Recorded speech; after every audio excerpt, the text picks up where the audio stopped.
तो यार हमारी एपिसोड की शुरुआत में अमेरिका का मिलिट्री प्लेन पिकल को कैरी करते हुए सीधा जापान लैंड करता है। यहाँ तक इसको न्यूज में भी कवर किया जा रहा होता है। कैप्टन स्टाइडम और बाकी घर बैठ के दोनों अपनी आंखों से देख रहे होते हैं। हमें दिखाया जाता है पिकल पूरे तरीके से शांत होता है। उससे पूरे चारों तरफ से काफी सैनिक ने कवर कर रखा होता है। यार यकीन करो ये प्रोटेक्शन पिकल के लिए नहीं है बल्कि लोगों को पिकल से बचाने के लिए है। क्योंकि यार अमेरिका मिलिट्री से तो बेहतर कौन ही जानता होगा कि जब पिकल को गुस्सा आ जाता है वो कितना ज्यादा डिस्ट्रक्टिव होता है। पिकल डेमो देख ही अमेरिका से आ रहा है, बाकी घर बैठ के उसे अपने टेलीविजन में देख रहा होता है। उसका बड़ा सा कद, उसकी आंखें देख के ही बड़े बड़े से डोले, सिर्फ देखने से ही बाकी के चेहरे से पसीना छूटने लगता है। बाकी महसूस कर पाता है वो आखिर किस कदर स्ट्रॉन्ग होगा। पर सिर्फ ये चीजें नहीं होती जो कि बाकी को ये सोचने पे मजबूर कर रही होती है। बाकी काफी एक्सपीरियंसफुल फाइटर है, वो काफी स्ट्रॉन्ग अपोनेंट से लड़ चुका है। बाकी अपने अपोनेंट को देख के ही पहचान कर लेता है कि कौन सा असली डायमंड है। बाकी कैप्टन स्टाइडम से सहमत होकर कहने लगता है, कैप्टन ये तो बहुत ज्यादा स्ट्रॉन्ग है। अब जबकि जो न्यूज कवर वाली वहाँ पे रिपोर्टर मौजूद होती है वो काफी ज्यादा फेमस होती है। उसका नाम मिस आइजावा होता है। उसके हेडक्वार्टर से उसे कहा जाता है कि पिकल के थोड़ा करीब जाके इंटरव्यू लेने की कोशिश करो। जो सुन के मिसेस आइजावा ठीक ऐसा ही करती है, जबकि मिलिट्री उसे रोकने की कोशिश भी करती है। और तब तक मिसेस आइजावा पिकल के काफी ज्यादा करीब आ चुकी होती है। यहाँ तक पिकल भी महसूस कर पाता है कि ये लड़की पूरे तरीके से पिन पैक है और एक फाइनल पीस है। एक बार पिकल इस बात को महसूस कर लेता है तो तभी उसका उसी वक्त रैप कर डालता है। उस बेचारी को बचाने के लिए सैनिक फौरन से पिकल पे ठुड्डे मारना शुरू करता है, पर पिकल को उनके पंचेस और उनकी लातों का महसूस तक ना हो रहा होता। पर बस पिकल अपना काम जारी रखता है। ये प्रूव करता है कि जैसे आज थर्डनेस है पहले भी ऐसे ही हुआ करती थी। ये अश्लीलपन और थर्डनेस का कोई हल नहीं है। हमने अपने जदीद दौर की सारी चीजें छोड़ चुके हैं सवाए थर्डनेस के अलावा। ये सब भी बाकी ने अपनी आंखों से घर बैठ के टेलीविजन में देखा होता है। बाकी ये देख के कांप उठता है। तब तक सारी की सारी मिलिट्री ने अब पिकल की ओर गने अपनी ताड़ी होती है। खैर यार पिकल अपने काम से फारिग हो जाने के बाद यहीं पे सो जाता है। दूसरी में कहानी अल्बर्टो आइंस्टाइन पे जाती है, जो कि वही काफी मशहूर तरीन साइंटिस्ट होते हैं। वो यहाँ पे अपनी थ्योरी पेश करते हुए बोलने लगते हैं, जब हमारी धरती में डायनासोर्स वगैरह का राज हुआ करता था। सैल्यूट डायनासोर्स की पावर क्या की सारी सी बात कोई और क्रीचर टिक ना पाता होगा, पर उसका भी एक ठिकाना था। जो मीटियोर अर्थ में क्रैश हुआ। अब उसके क्रैश होने के बाद हुआ कुछ इस तरह, उसमें से काफी डस्ट पार्टिकल्स वगैरह ने एक क्लाउड की शक्ल ले ली थी। हाँ ठीक सुना, बिलियंस ऑफ क्लाउड, जिन्होंने पूरे तरीके से आसमान को कवर कर लिया। इसके कारण सूरज की एक रेंज तक भी धरती तक ना पहुंच पा रही थी। और बस कुछ ही देर में यहाँ तक अर्थ का भी टेम्परेचर स्पेस जैसा होने लगा। उसने पूरी की पूरी धरती को ही जमा दिया। और यहाँ तक उस दौरान एक इंटेंस बैटल भी चल रहा था, ancient creature versus ancient human. इसी टेम्परेचर ने यहाँ तक बैटल को चलते चलते ही जमा दिया। टेम्परेचर इंतहाई ज्यादा लो था, -270.5 डिग्री सेल्सियस। जबकि इम्पैक्ट की इस कदर ज्यादा होने की वजह से इसने अर्थ क्रस्ट की प्लेटें को ही शिफ्ट कर डाला। इसी के कारण एक स्टेबल साल्ट रॉक ने पूरे बैटल को प्रिजर्व कर डाला। की फाइट की वजह से डायनासोर ऑलरेडी काफी ज्यादा जख्मी हो चुका था, उसको रिवाइव करना नामुमकिन था। जबकि पिकल अपनी ठीक ठाक कंडीशन में था तो उसे रिवाइव करना पॉसिबल हो गया। और जो जापान के एयरपोर्ट में वो वाकया हुआ है, जो उस फीमेल रिपोर्टर के लिए काफी ज्यादा दुख है। पर आप सबको भी ये बात समझने की जरूरत है, पिकल जो है वो एक हैवान है और बहुत पुराने दौर से आया है कि दुनिया में ऐसा कोई रूल नहीं होता था कि तुम लड़की को नहीं छू सकते, तुम्हारा जब मन करे चढ़ जाओ। यहाँ पे पिकल को आए हुए कुछ टाइम और होता है और अल्बर्टो आइंस्टाइन की स्पीच के बावजूद भी मिस आइजावा के फैन ठीक उसी जगह पे आके पिकल के खिलाफ प्रोटेस्ट कर होता है, जिस आर्मी बेस में उसे रखा गया होता है। आर्मी की सिक्योरिटी काफी ज्यादा टाइट होती है ताकि कोई एंशिएंट क्रीचर तक जाने की हिम्मत भी ना करे।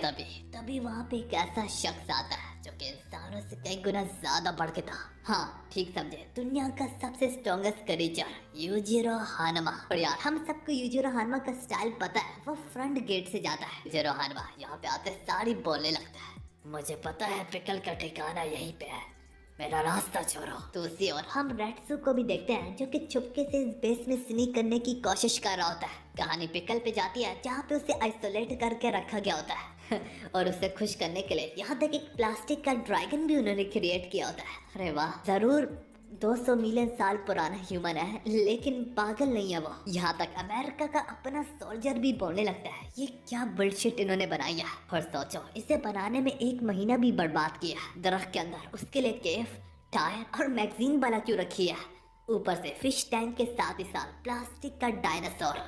अब ये सैनिक क्या है, ये मुझे अपने जनरल से ज्यादा समझदार लग रहा है। बिल्कुल मैं भी यही सोच रहा था। कहानी रेड्सू पे जाती है जो कि इस बेस के अंदर छुप के बैठा हुआ होता है। उस दौरान रेड्सू अपने मन में सोच रहा होता है मुझे मालूम है कि ये मेरे ग्रेट सीकिंग टाइटल के खिलाफ है, फिर क्या करूं, आदत से भी तो मजबूर हूँ। जब से मैंने उस एंशिएंट क्रीचर पे अपनी नजरें ठिकाई है, मैं खुद को उसके बारे में सोचने से रोक नहीं सक रहा। कितना स्ट्रॉन्ग है वो आखिर। यहाँ पे रेड्सू एक गार्ड के पीछे ब्लेंडेड हो जाता है, वो भी कुछ इस तरह से कि वो सैनिक जैसे ही अपना कदम लेता था तो उस तरह ठीक उसी दौरान रेड्सू भी लेता था।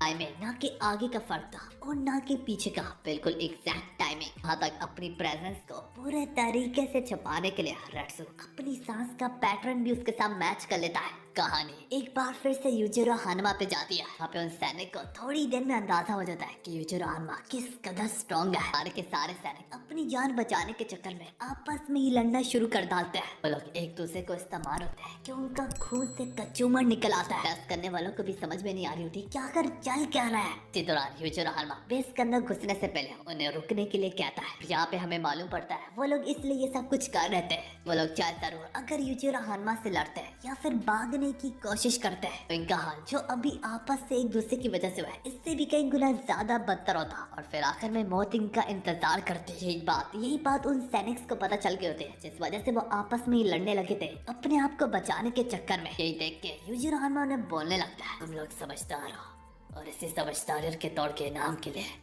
मैं तुम लोगों की जानों को बख्श देता हूँ। कहानी रेड्सू पे जाती है जो कि उसी सैनिक के साथ ब्लेंडेड हुआ होता है, जिसके कारण उसे पिकल की लोकेशन का बेस के अंदर अंदाजा हो जाता है। और वो जब वहाँ पे पहुँचता है तो बेस के अंदर भी उन्होंने एक और छोटी सी बेस बनाई होती है। रेड्सू वेंट का सहारा लेके चुपके से घुसने की कोशिश करने लगता है तो उससे मालूम पड़ता है कि वेंट्स वगैरह ऑलरेडी ओपन है। इसका मतलब है कोई ऑलरेडी बेस में घुस चुका है। अब यही जान के रेड्सू पिकल की जो आइसोलेशन तक पहुँचता है तो वो वहाँ पे अपने से पहले कोशो शिनोगी को पाता है। रेड्सू को यहाँ पे देखे कोशो शिनोगी मुस्कुराते हुए बोलने लगता है तो अच्छा तुम भी पिकल के लिए यहाँ पे आए हो। ख्याल में उसकी ताकत का नमूना हम सब के दिमागों में घुस चुका है। तुम भी यही सोच रहे हो कि तुम उससे मिलना चाहते हो और अगर ये पॉसिबल हो तो तुम यहाँ तक लड़ना भी चाहते हो। चाहे जरूर हम एक जैसा सोचते हैं मगर मैं यहाँ पे पहले आया हूँ रेड्सू, तो मैं जाना पड़ेगा। हालांकि जबकि कोशो शिनोगी ने यहाँ पे पहले आने की बात कर दी होती है, हमें दिखाया जाता है जिस गिलास के अंदर पिकल को बंद करके रखा होता है वहीं पे उस प्लास्टिक के ड्रैगन के अंदर से डोपो अरोची निकलता है। बाहर निकलते सारे डोपो अरोची यहाँ पे बोलने लगता है हाय शिनोगी, जहाँ तक पहले आने की बात है तुम यहाँ पे पहले नहीं हो बल्कि तुम्हारे बजाय मैं यहाँ पे पहले पहुंचा। पर उल्टा अब जबकि डोपो अरोची ने पहले आने की बात कर दी होती है, जैक हानमा फिश टैंक में से निकलते हुए बोलने लगता है ना कि तुम में से कोई और बल्कि मैं पहले आया। अब जबकि सारे लोग सामने आ रही है तो की शिबुकावा, केत्सु और जाकू भी कहीं से आ टपकते हैं। अब सबके मन में यहाँ पे एक सवाल होता है तो हम में से फिर लड़ेगा कौन पिकल से। तो आगे से डोपो अरोची बोलता है से कहीं गुना ज्यादा जरूरी सवाल ये है पिकल क्या कर रहा है। और हमें दिखाया जाता है ये क्या दुनिया कितने खतरनाक स्ट्रॉन्ग फाइटर जैसे कमानो एक ही जगह में जमा है। पिकल को मालूम होता है कितने सारे फाइटर्स एक साथ घुस आया। ये जानने के बावजूद भी पिकल आराम से सोता रहता, उनमें इंटरेस्ट शो किए बगैर। यही बात सारे वॉरियर्स को अब चुभने लगती है। जैक हानमा यहाँ तक गुस्से में उसकी केस पे लात भी मारता है। चूंकि उन्होंने शैतान को याद किया होता है तो शैतान बाहर भी निकल आता है और हम देख पाते हैं यार पिकल का कातिल इन सारे के सारे वॉरियर्स से आकर कितना ज्यादा बड़ा है। यहाँ तक जैक हानमा से भी। पिकल को अपनी आंखों से देखने के बाद सारे फाइटर्स के चेहरों पे जरा लुक को तो देखो, इतने सारे। पिकल फवारे के प्रेशर से मूव करता है। हालांकि सारे फाइटर्स में से जो सबसे पहले उसका इंटरेस्ट पिक करता है वो यूजिरो हानमा होता है। यूजिरो हानमा मिलते सारे इस एंशिएंट क्रीचर को अपने मॉडर्न वर्ल्ड में वेलकम कहता है। यूजिरो हानमा फिर बाकी फाइटर से सहमत होकर बोलने लगता है तुम सब तो पुरानी क्रिकेट टीम की तरह यहाँ पे इकट्ठे हुए हो। तो केत्सु यहाँ पे बोलने लगता है क्योंकि तुम भी हमारी तरह यहाँ पे आए हो तो हमें और तुम्हें फिर फर्क ही क्या रहा। ये सुन के यूजिरो हानमा एक डेडली स्माइल के साथ केत्सु से बोलने लगता है तू भी यहाँ पे खड़ा है तुझे तो कोई भी नहीं चाहता, ना कि तेरा बाप ना कि बाकी। सुन के केत्सु को यूँ लगने लगता है जैसे कि किसी ने उसके दिल पे छुरा थोम दिया। अभी भी यहाँ तक यूजिरो हानमा चुप ना होता, उसके साथ जाए और उसकी धोती खोलता जा रहा होता। तुम यहाँ पे बिना प्लान के आए हो, ये सोचते हुए कि अगर तुम पिकर से लड़ते लड़ते मरने भी वाले हो तो कोई आके तुम्हें बचा लेगा। तुम सिर्फ अपने बाप को खुश करने के लिए एक बहादुर सा चेहरा बनाए रखते हो। एक एहसान करो अपनी जात पे, यहाँ से खिसक ले। और यही कड़वी सच्चाई यहाँ तक कैट्सू को भी जा चुपती है। कैट्सू को मालूम होता है ये उसका कड़वा सच है, पर फिर भी उसे अपनी प्राइड को भी तो डिफेंड करना है ना। कैट्सू गुस्से में बैठे हुए यूजिरो हानमा पे खतरनाक किस्म की किक मारता है। यूजिरो हानमा तो आसानी से उसकी किक को डॉज कर लेता है, पर जब कैट्सू अपने शू की तरफ अपनी नजरें दोहराता है तो वो अपने उसी पैर की शूज की लेसेस नहीं पाता जिससे उसने यूजिरो हानमा पे वार करने की कोशिश की होती है। हिडांगी की तो बात ही होती है, वो लेसेस यूजिरो हानमा के हाथ में होती है जो कि वो उसके मुंह पे दे मारता है और उसे इस बात का एहसास एक बार फिर से दिलवाता है कि वो उसके आगे कचरा है। इसके ठीक बाद यूजिरो हानमा पिका से लड़ने के लिए अपने हाथ के बजाय अपने चेहरे के दम पे उस गिलास को तोड़ के अंदर घुस जाता है। घुसते सारे वो पिकल से सीधा सहमत होकर बोलने लगता है, पिकल मैं जानता हूँ तुम एक एंशियंट डॉग के प्राउडफुल वॉरियर हो। ये काफी शर्मिंदगी की बात है कि तुम्हारा नाम एक वेजिटेबल के नाम के मुताबिक पिकल रखा गया। मैं जानता हूँ तुम मेरी लैंग्वेज को तो नहीं समझ पा रहे, लेकिन तुम्हें मालूम है मैं तुम्हारे सामने क्यों खड़ा हुआ। जैसे कि एक छोटा सा बच्चा अपनी माँ की जुबान तो नहीं समझता लेकिन उसके प्यार को समझ पाता है, तो मैं भी ये चाहूंगा कि तुम हमारी फीलिंग्स को समझो।